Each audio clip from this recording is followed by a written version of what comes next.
Hello, and welcome to DKR Esports. I'm your host, Robert George. Our first topic is League of Legends Worlds.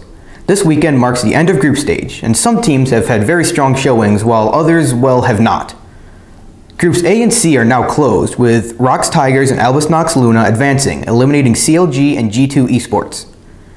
In Group C, we had H2K and Edward Gaming coming out in first and second, eliminating AHQ Esports Club and INTZ Esports.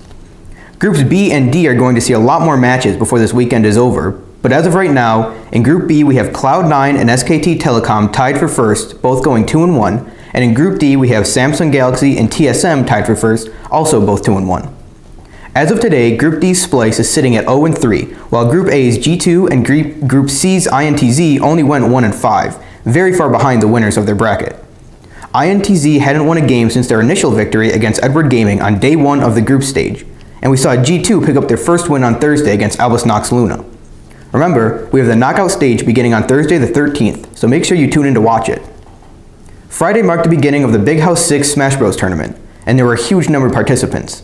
We have the normal people who you'd expect to make it out, and of course we have 4 of the 5 gods of Melee, Armada, Hungrybox, Mango, and M2K, currently leading their brackets. Leffen released a video to YouTube saying that he wasn't going to Big House 6 necessarily to win because he was still very upset about EVO, and seems to have lost a lot of motivation he used to have. Regardless, he's still leading his bracket. Then we have Westballz doing well, Axe is doing well, Lucky, Plup, and SFAT, some reasonably famous players, all doing pretty well in their brackets. This tournament did a really good job of, without trying to sound rude, putting the players that are more famous, have a better chance of winning, and bring more viewers into different brackets, giving them more or less an easier run at top 64. And indeed, for the most part, we'll have to wait until top 64 to see some of the best players in the world play each other.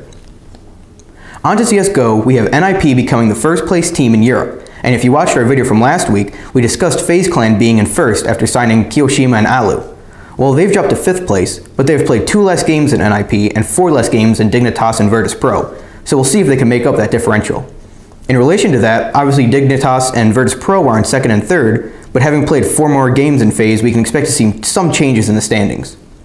Cloud9 is still on top in North America, followed by Immortals, Optic Gaming, and SK Gaming, all at 48 points.